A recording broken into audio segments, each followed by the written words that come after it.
L'invité du live BFM, c'est donc Jean-François Delfraissy. Bonjour, merci d'être avec nous en direct. Vous êtes immunologiste et vous présidez depuis le 11 mars ce conseil scientifique. C'est sur ce conseil que s'appuie notamment Emmanuel Macron pour prendre ses décisions. Le premier chiffre, évidemment, 833 morts recensés hier en milieu hospitalier et dans les EHPAD. Est-ce que, selon vous, on a atteint ce que l'on appelle le plateau de cette crise épidémique ? Non, on l'a pas atteint. On va encore avoir 2 ou 3 semaines très difficiles pour le système de soins. Je vous rappelle que l'objectif du confinement était de réduire, d'une part, le nombre de formes graves et de faire que le système de santé puisse, et en particulier le nombre de lits de réanimation proposés, puisse faire face finalement à la demande d'admission dans les systèmes de réanimation.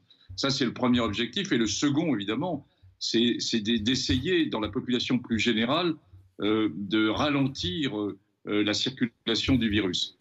Alors, la deuxième partie sera plus difficile à obtenir, il nous faut encore du temps.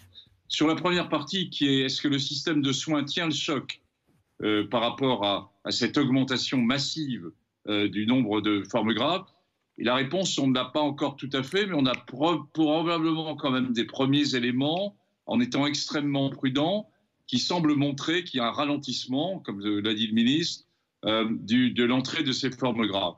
Alors, on doit faire attention parce qu'il y a 2 autres phénomènes en même temps. Le fait qu'en région parisienne, qui était quand même le gros enjeu après l'Alsace, il y a eu un export de patients et un transfert de patients dans des services de réanimation de province. C'est une chose qu'on n'avait jamais vue. Et il y a un deuxième élément dont vous avez bien conscience, c'est celui des décès en EHPAD ou autour des EHPAD ou autour des unités de Covid+, pour les anciens. Et il y a probablement un certain nombre de patients très âgés, polypathologiques, avec des conditions, je dirais, très, très difficiles médicales, qui ne sont pas adressés aux services de réanimation. Donc c'est la conjonction de tout ça qui fait qu'il faut être prudent, mais que quand même, comme ce qui a été observé en Italie, et qui commence à être observé en Espagne d'ailleurs, secondaire également au confinement, on a des premiers signes du fait qu'il y a une décélération. Voilà, donc des semaines difficiles devant nous, et un seul message. Poursuivons le confinement. C'est une responsabilité à la fois individuelle, collective, et quand je voyais ce week-end à Paris, avec ce beau temps qu'il y avait, une sortie importante dans certains endroits, j'appelle ça une forme de suicide collectif, qui est à la fois pour ceux qui sortaient, pour eux-mêmes et pour les autres. Et donc, le message qu'on doit tous marteler, indépendamment ensuite de la réflexion sur le post-confinement et sur toutes les questions qui se posent, c'est le confinement qui est l'élément majeur. Alors, pas question évidemment de remettre en cause vos propos et vos préconisations sur le confinement. Pour autant, quand on regarde ce qui s'est passé ce week-end, il y a eu 1 400 000 contrôles et 67 000 verbalisations. Est-ce que ce n'est pas le simple concept de ce confinement qu'il faut durcir, puisque visiblement les gens qui sortent ont des dérogations, ils sont dans une forme de légalité, certes conjoncturelle, mais de légalité quand même? Non, mais le confinement n'est pas quelque chose de normal, si c'est cela que vous voulez me faire dire. On ressent tous la difficulté de poursuivre le confinement. C'est quelque chose d'exceptionnel. Exceptionnel, mais qui va encore durer dans le temps, qui va durer plusieurs semaines. Je pense qu'il vaut mieux le dire d'emblée maintenant. Plusieurs semaines, ça veut dire quoi? On entre aujourd'hui dans la 4e semaine. Le confinement devait prendre fin le 15 avril. Vous imaginez quoi? Qu'on est à la moitié? Qu'il est trop tôt pour prévoir une date de sortie? Non, il est trop tôt pour prévoir une date de sortie, mais je vous ai dit plusieurs semaines. Donc ça nous mène probablement jusqu'à début mai. Et ensuite, je n'irai pas plus loin sur la précision parce que je ne l'ai pas, nous ne l'avons pas. Ça va dépendre d'un certain nombre de variables et aussi des capacités que nous avons à avoir non seulement à pouvoir dire on sort du confinement, mais avoir une stratégie complète et les moyens de sortir du confinement. Alors je reviens sur ce qui s'est passé ce week-end. Oui, on peut comprendre. Le confinement à lui-même entraîne lui-même un certain nombre de conséquences secondaires sociétales non négligeables. Il entraîne également, pour les personnes les plus fragiles, le fait qu'elles sont isolées. Donc, bien sûr qu'on a pleinement conscience de cela et que le confinement n'est pas une fin en soi. Mais c'est l'étape nécessaire qui nous permet ensuite d'avoir une stratégie, de faire baisser la circulation du virus et de pouvoir commencer à envisager dans de meilleures conditions la sortie du confinement. Donc, je vous coupe justement parce que vous évoquez les mesures qui sont prises dans le cadre de ce confinement. Une information qui nous parvient à l'instant, elle est importante pour tous les téléspectateurs de Paris. À partir de demain, toute activité physique individuelle, et j'ai bien dit individuelle, sera interdite dans Paris entre 10h et 19h. C'est une réponse à ceux qu'on a qualifiés, décrits comme les nouveaux joggeurs qui s'étaient découverts une passion soudaine pour la course à pied dans les rues. C'est une bonne chose pour vous, cette interdiction? Elle est dure? Elle est dure, mais elle est nécessaire. Je dirais que le confinement actuel a un certain nombre de règles très difficiles à accepter, même pour moi, que les choses soient bien claires. Et donc, je peux comprendre la réaction des Français, et en particulier des plus jeunes.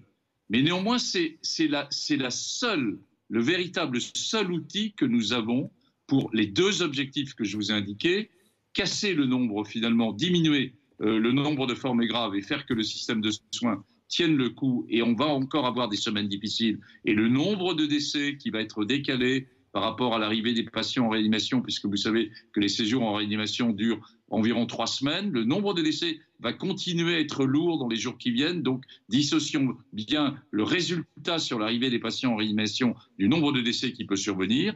Et puis, le deuxième élément, c'est finalement ralentir l'ensemble du modèle et du fait que le virus tourne et le mettre à un niveau où il tourne, à un niveau beaucoup plus faible, qui nous permette d'envisager la question de la sortie du confinement.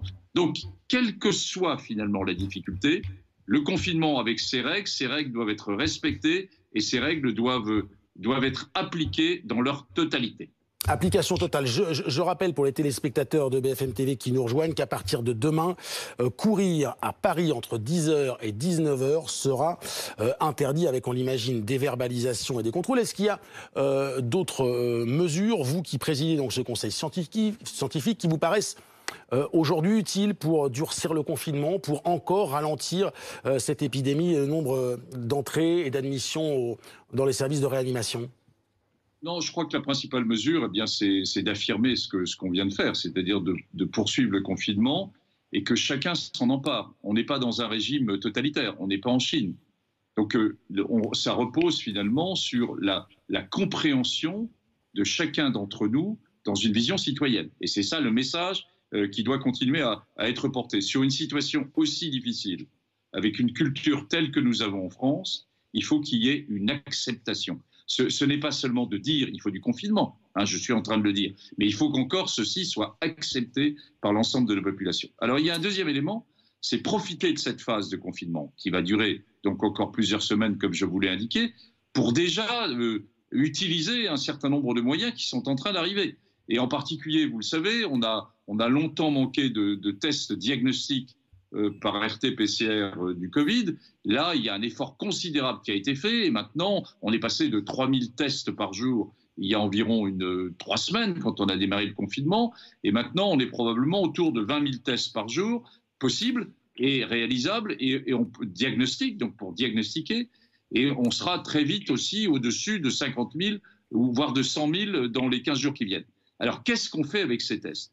Eh bien, il est fondamental de les utiliser au mieux. D'abord pour les suspects, bien sûr, qu'il y ait quelque chose de très large qui se mette en place. Donc, on est bien dans une stratégie maintenant qui va être test, test, test. Et puis, il y a les populations spécifiques qui sont à nos yeux prioritaires, et en particulier les EHPAD, pour avoir une stratégie de détection des personnes âgées qui sont positives, pour pouvoir les isoler, pour pouvoir éventuellement les mettre dans des structures, je dirais, d'unités Covid pour les anciens et qu'elles soient prise en charge, qu'elle puisse avoir de l'oxygène, qu'elle puisse être perfusée. Et puis, il y a un certain nombre de lieux de détention un peu globaux qui sont aussi une priorité, et en particulier qu'on puisse utiliser ces tests au niveau des prisons.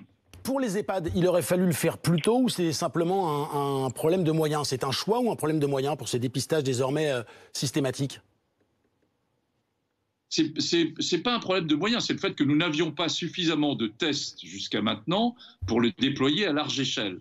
Maintenant, on commence à les avoir et on les aura encore plus. Et il faut qu'on les ait de façon massive pour envisager une sortie du confinement. Et donc, dans cette période intermédiaire de confinement, je dirais solide, tel qu'il est maintenant, eh bien, il y a des situations particulières. Les EHPAD en sont une. Donc, profitons de cette phase pour tester l'ensemble du système, être montré qu'on est capable de faire plusieurs dizaines de milliers de diagnostics par jour, et en particulier dans cette population. Jean-François Delfraissy, je rappelle que vous présidez le conseil scientifique sur lequel notamment Emmanuel Macron prend ses décisions. Il y a une petite musique qui monte depuis quelques jours et qui sous-entend que le déconfinement, quelle que soit sa date, sera lié à la capacité au monde médical français de tester massivement et également d'offrir un nombre suffisant de masques. Est-ce que c'est quelque chose que vous entendez ? Écoutez, la stratégie pour le déconfinement est quelque chose de très difficile, de très complexe. Je ne souhaite pas en parler avec vous aujourd'hui, comme je vous l'avais d'ailleurs indiqué, parce que nous sommes en pleine réflexion avec des variables qui sont extrêmement importantes. Alors je vais en citer quelques-unes. Par exemple, nous avons une population fragile médicalement en France, c'est-à-dire susceptible de faire une forme grave de Covid, qui est loin d'être négligeable. Si on compte les personnes de plus de 70 ans, si on compte les personnes qui ont des polypathologies, qui sont en affection de longue durée, qui ont des insuffisances respiratoires, cardiaques, les insuffisants rénaux, les dialysés, et enfin les sujets jeunes qui ont une obésité, car vous savez qu'il y a également des formes graves chez les sujets jeunes obèses, eh bien tout ce monde-là fait environ 17 millions de personnes. Donc nous avons déjà, en vision stratégique, le fait qu'en France, il y a une population plus fragile de 17 millions de personnes. Donc immédiatement, on doit se poser la question, est-ce que c'est une population comme les autres, ou est-ce que des mesures de confinement particulières seront prises pour elle? Donc voilà une première type de question. Et pour répondre plus précisément à votre question, oui, on ne pourra sortir du confinement que si on a les moyens de sortir du confinement. Et les moyens passent par la capacité à avoir de très nombreux tests en grande quantité, d'une part, à avoir probablement aussi une grande quantité de masques et à avoir aussi de nouveaux tests, qu'on appelle les tests sérologiques, qui permettent de dépister les personnes qui ont été en contact avec le virus.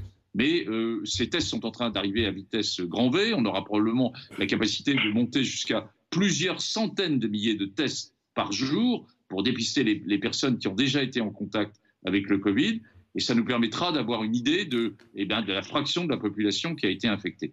Donc il y a énormément de variables que vous pouvez imaginer.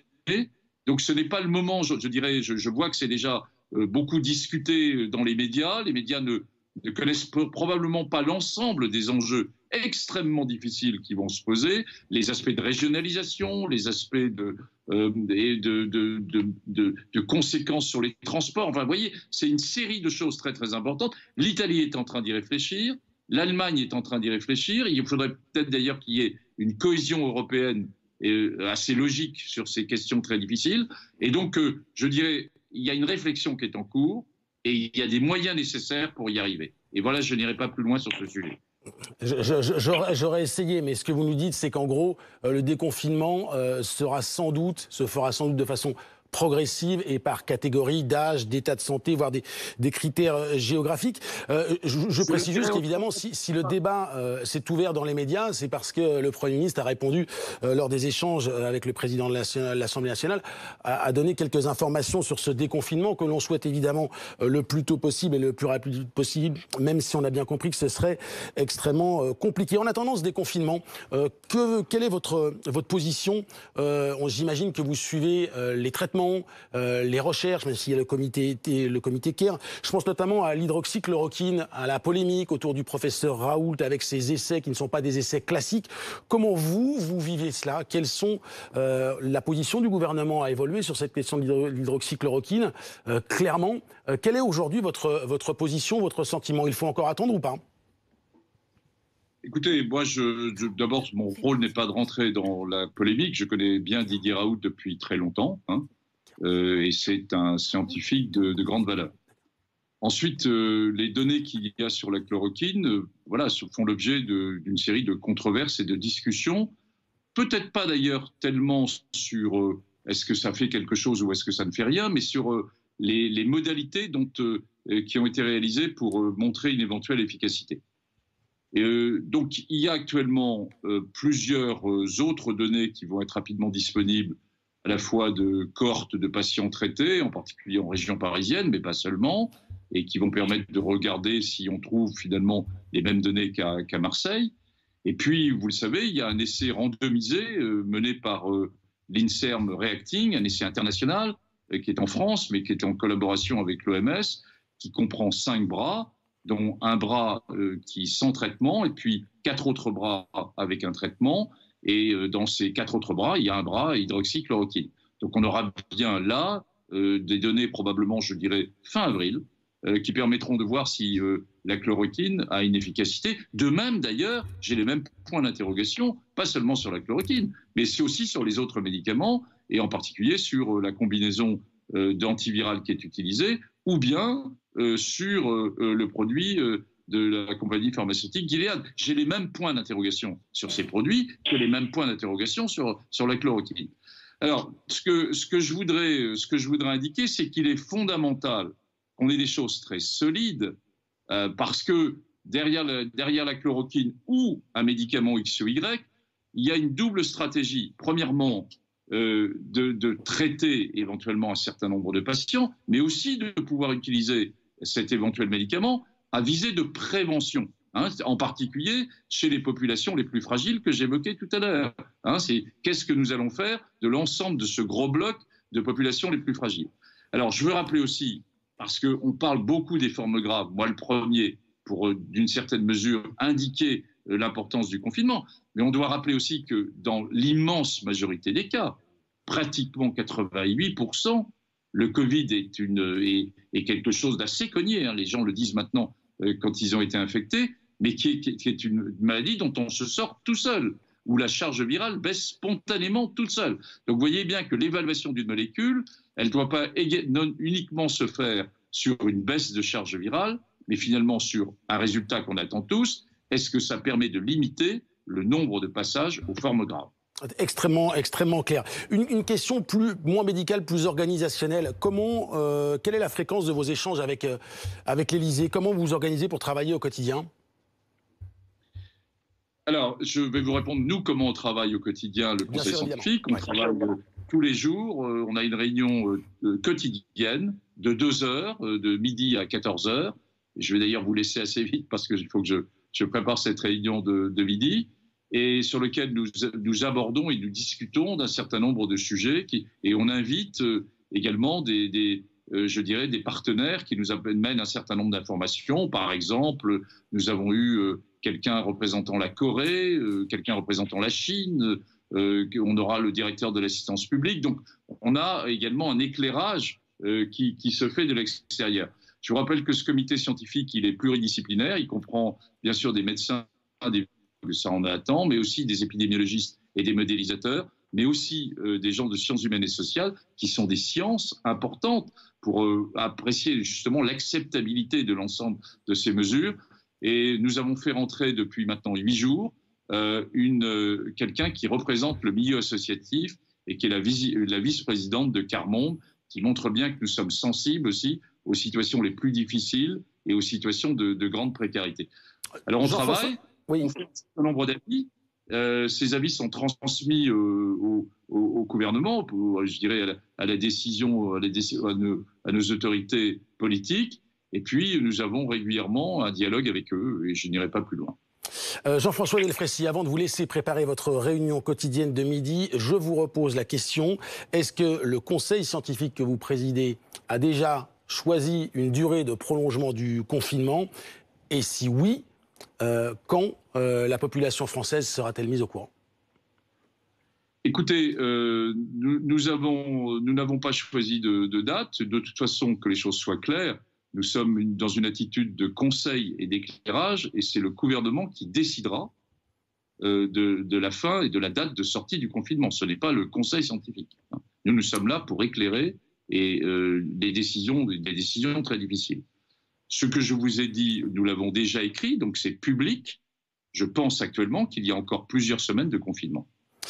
Merci beaucoup Jean-François Delfraissy de nous avoir accueilli 20 minutes de votre temps extrêmement précieux. En ce moment, je rappelle que vous présidez ce conseil scientifique sur lequel s'appuie Emmanuel Macron. Le confinement va durer plusieurs semaines de plus, pas de calendrier plus précis, mais en tout cas cette certitude désormais affichée. Un point à l'étranger.